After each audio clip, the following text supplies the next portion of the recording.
All right, guys. Hey, Tim checking in here from Rat Daddy Studios. Just got in. I was going to show you a couple things. I've been out shoveling sand. I know a lot of you guys are out shoveling snow. I'm shoveling sand.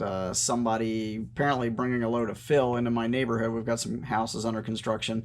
Dumped a couple of yards of sand in the middle of the street near the corner of my house, and my neighbor just happens to have this huge pothole right on the corner in his yard because everybody keeps driving through it. And I went out there and took a shovel and moved all that sand into the pothole. So that worked out good. Free fill. So, and got rid of the nasty pothole, hopefully, for a while. So, anyway, got a couple of things to show you that I'm working on. So, let me just dive right in here and not bore you with anything else. So, the yellow fang is almost done.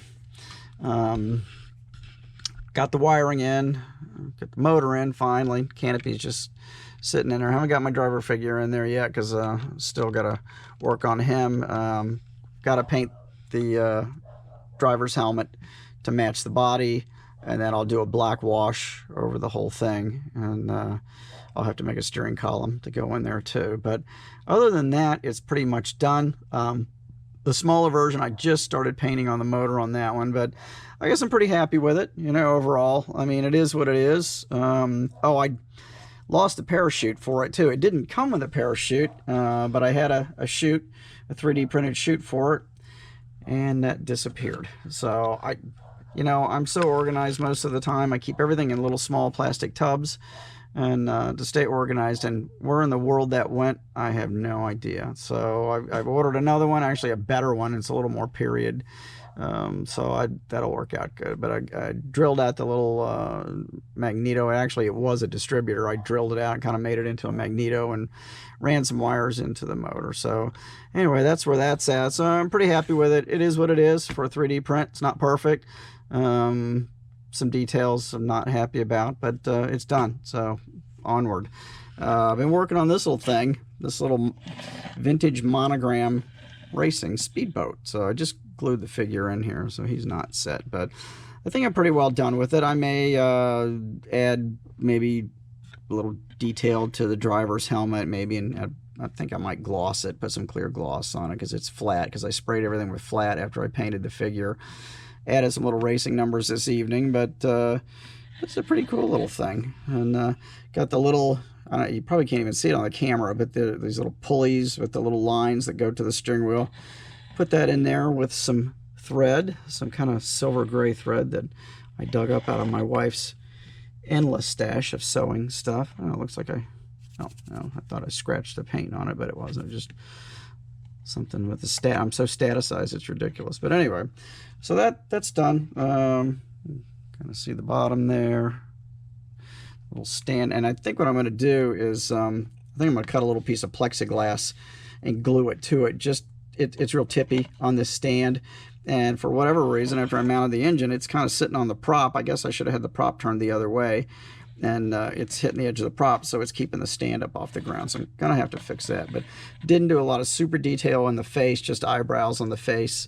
I really found out years ago, anytime you try to paint in eyeballs on these figures, they end up figure painters call it Popeye, because unless you're really, really good, you're just not going to get the scale of the eye correct. You're going to end up with massive pupils on a white eye, and the eyes are usually oversized, and they end up looking like cartoon characters. So I just have gotten to the point where I'll do eyebrows. I usually maybe take a little bit of different color and do around the lips, and maybe some through the cheekbones and in the ears and stuff like that, just to give it some color. We kind of gave this guy a little bit of a tan.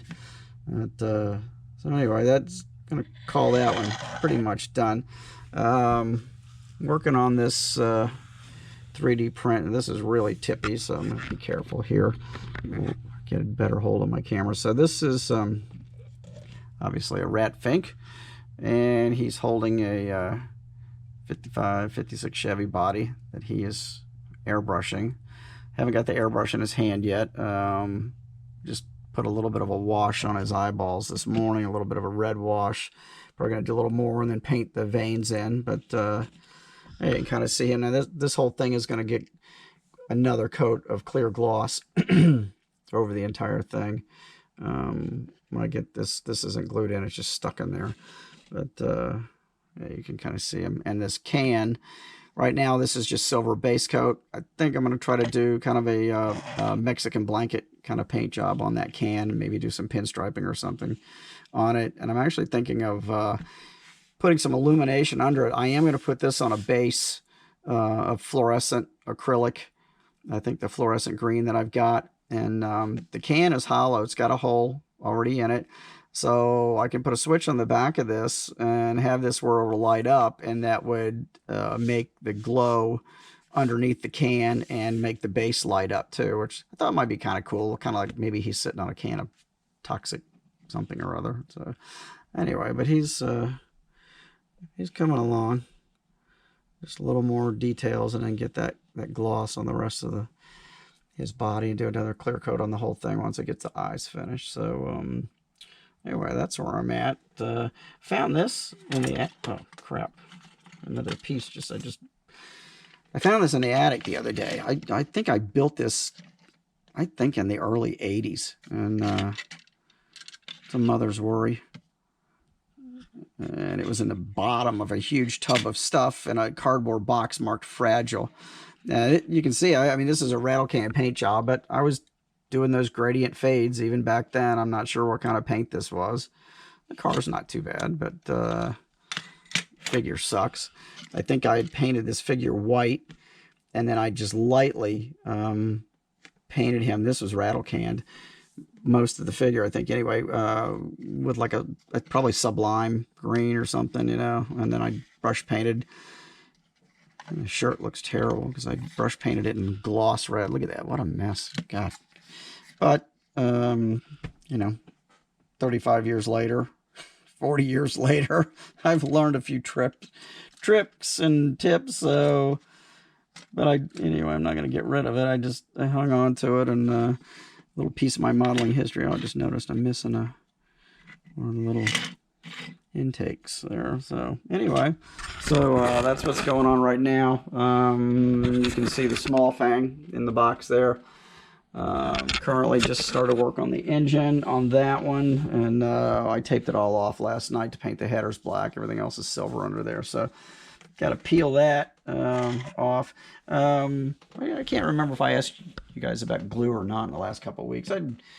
You kind of fiddle around. I'm a CA guy. I glue a lot of stuff with CAs, but since I just started building all these show rods again, they have so much chrome on them. The CA does not work well with that. I've been kind of on the glue hunt, you know, and asking people what glues they use. But anyway, my buddy Chuck uses this one, which I haven't tried, this Fowler adhesive, and it has a needle applicator, 170490 Super Expert. It's not me. I'm going to try it and try that one. He has good luck with it. I have been using this Revell Contacta Professional. I have used this on some stuff, and I like the feel of this. It kind of almost dries like the canopy glues do. But it's also got a nice needle applicator. I like the ergonomic bottle in this. This is nice how this works. So it's easy to handle, and the applicator's great. So yeah, I've been using this on the last few things I've been putting together, and that I like that one. So I'll have to try the Fowler glue out, and I'll let you guys know. And as you can see, of course, I'm a CA guy. Of course, I like this canopy glue from Model Master. I got turned on to that a couple of years ago. I really like it on windows and stuff. So yeah, that one works good. And of course, I've got the Tamiya glue and a few other ones down there, but you know, that old liquidy type application, I just don't have a lot of luck with that. I need something, to me, I need something a little thicker to work with. I did also, my buddy Curtis sent me this B7000, which is, it's good stuff. It dries almost like clear silicone. I've just used it on a couple of things, and it's good on like little teeny pieces that are hard to manipulate because it sets up really, really quick. So like tie rods and radius rods and stuff like that, it works pretty good. And he was telling me this is all he uses to glue his models together with. I don't know if I'd want to do that.